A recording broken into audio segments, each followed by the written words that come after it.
Hello बच्चों, कैसे हो? How are you? सभी को गुड इवनिंग। क्या आप मेरे लाइव वीडियो को देखना पसंद करते हो? ठीक है।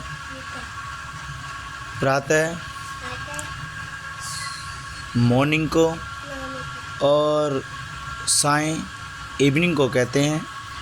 मेरी क्लासें इवनिंग टाइम नाइट 9 o'clock में स्टार्ट होती हैं। इसी को देखते हुए एक शॉर्ट वीडियो डालता हूं, जिससे कि बच्चों को ज़्यादा से ज़्यादा चीज़ें मिल जाएं। आज हम इसी टॉपिक को देखते हुए चेंज टू सेंटेंस, इसे हम अपनी भाषा में इंटरचेंज भी कहते हैं। कुछ बच्चे नाम को सुनकर बड़ा अचंभा करते हैं, इंटरचेंज होता क्या है। इंटरचेंज के बारे में बच्चे कन्फ्यूज रहते हैं, तो आज हम इंटरचेंज के बारे में विस्तृत जानकारी देंगे। इंटरचेंज वास्तव में होता क्या है। आपने इंटरचेंज किया होगा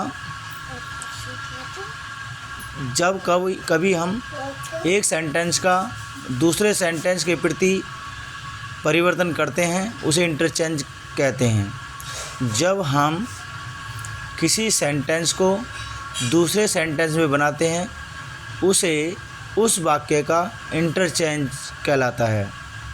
जैसे कि हम जानते हैं कि इंटरचेंज के आधार पर ही हम बहुत से सेंटेंसों को बदलते हैं। समझ लेते हैं छोटे से उदाहरण के आधार पर इंटरचेंज होता क्या है।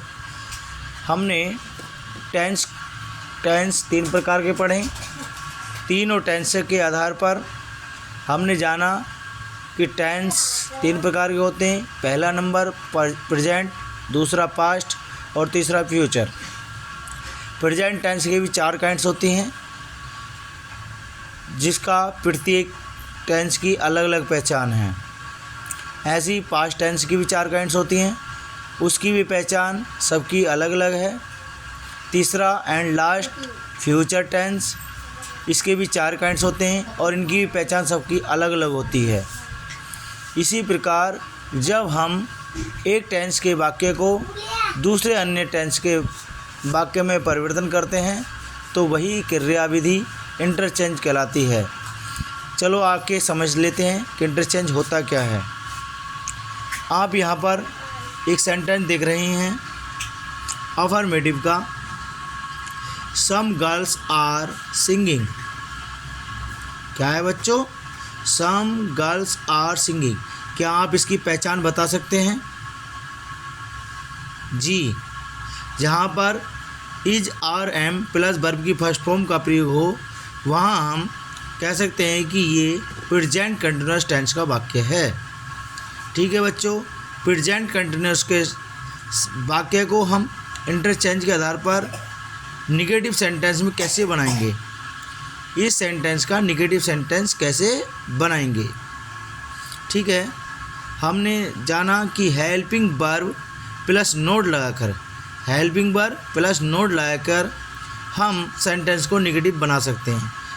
जैसे कि आपका सेंटेंस दिया हुआ है सम गर्ल्स आर सिंगिंग, तो हम केवल जो इसकी हेल्पिंग वर्ब आर है उसके बाद हम नोट लगा देंगे और यह वाक्य निगेटिव सेंटेंस का बन जाएगा। तो देखते हैं कैसे बदलेंगे। Some girls are not singing, देखिए इसी प्रकार बदला हुआ है, some girls are not singing, full stop लगा लिया। इसी प्रकार दूसरा सेंटेंस है रीता हैज गॉन अवे। इसकी हेल्पिंग वर्ब से पता चला है कि जिस सेंटेंस में helping verb has, have plus verb की थर्ड फॉर्म का प्रयोग हो, वहाँ प्रेजेंट परफेक्ट टेंस होता है। तो हम कह सकते हैं कि रीता हैज गॉन अवे, यह सेंटेंस प्रेजेंट परफेक्ट टेंस का है। अभी हमने समझा कि हेल्पिंग वर्ब के बाद नोट लगाने से निगेटिव सेंटेंस बन जाता है। तो बच्चों बताओ इसमें कहाँ पर नोट लगेगा? जी, हैज के बाद नोट का प्रयोग होगा। Rita has not gone away, देखिए Rita has not gone away बना लिया ना बच्चों। ठीक इसी प्रकार आपने मॉडल्स वर्ब को पढ़ा होगा। मॉडल वर्ब्स एक विशेष क्रियाएं होती हैं जो कुछ ना कुछ सुझाव के रूप में प्रयोग की जाती हैं। कुछ प्रेजेंट में होती हैं, कुछ पास्ट में होती हैं। जैसे कि यहाँ पर एक मॉडल वर्ब दी गई है, शी कुड सॉल्व दिस सम। यह कैन की पास्ट फॉर्म है, कुड, और ये भी हेल्पिंग वर्ब के ही आधार पर काम करती है, हेल्पिंग वर्ब ही होती है। इसके बाद भी अगर हम नोट लगा देंगे तो यह निगेटिव सेंटेंस बन जाएगा। तो बनाओ बच्चों, क्या बनेगा? She could not solve this sum. तो क्या बनाया बच्चों? She could not solve this sum. ठीक है। इसी प्रकार हम अन्य टेंसों को भी इसी प्रकार बना सकते हैं। अफर्मेटिव से निगेटिव, अफर्मेटिव से इंट्रोगेटिव, इंट्रोगेटिव से अफर्मेटिव से डबल इंट्रोगेटिव, सिंगल इंट्रोगेटिव, और डबल इंट्रोगेटिव से असर्टिव, फिर डबल इंट्रोगेटिव से निगेटिव, डबल इंट्रोगेटिव से अफर्मेटिव। इस प्रकार के हम सेंटेंस को बना सकते हैं। यह देखो, अगर आपका अफर्मेटिव सेंटेंस वाक्य दिया गया है और वो आगे ब्रैकेट में दिया गया है कि इसे चेंज टू इंट्रोगेटिव सेंटेंस, तो हमारा दिया हुआ है, मान लीजिए इस प्रकार से, रीता हैज़ गॉन अवे। ये अफर्मेटिव दिया गया है और आगे ब्रैकेट में लिख दिया जाए कि चेंज टू इंट्रोगेटिव सेंटेंस, तो हम हेल्पिंग वर्ब को पहले उठा कर रख देंगे और बाकी ज्यों का त्यों रख देंगे और फुल स्टॉप की जगह बस क्वेश्चन मार्क्स लगा देंगे।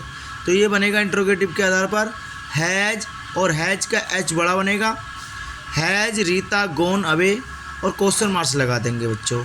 इसी प्रकार हम कह सकते हैं कि यह इंटरचेंज है। इंटरचेंज का मतलब होता है किसी सेंटेंस, एक सेंटेंस का दूसरे सेंटेंस में परिवर्तन, एक सेंटेंस का दूसरे सेंटेंस में परिवर्तन होना ही इंटरचेंज कहलाता है। फिर समझिए बच्चों, इंटरचेंज क्या होता है?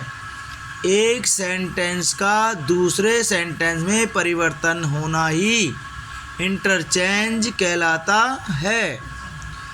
ठीक है बच्चों, आज हम इंटरचेंज के बारे में जाना। इंटरचेंज के बारे में अगर किसी बच्चों को नहीं समझ में आया तो कल आप कमेंट्स करके मुझे अवश्य बताएं। मेरी क्लासें रात को 9 बजे से प्रारंभ होती हैं और 9:30 पर मेरी क्लासें समाप्त होती हैं। प्रतिदिन नए टॉपिक के साथ मैं क्लासें अटेंड करता हूं। सभी बच्चे टॉपिक के साथ ठीक 9 बजे चैनल पर अवश्य आएँ और मेरे चैनल को लाइव देखें। जितना आप मेरे चैनल को लाइव देखेंगे उतना ही आपको मैं टॉपिक क्लियर करके समझाऊंगा। अगर आपको प्रत्येक टॉपिक क्लियर समझना है तो मेरे लाइव चैनल से जुड़े रहें, कंटिन्यू समझते रहें। अगर किसी बच्चे को कहीं किसी टॉपिक में समस्या आती है तो अवश्य कमेंट्स करें जिससे कि मैं उसका समाधान कर सकूं। ठीक है बच्चों, बाय बाय, फिर कल मिलेंगे।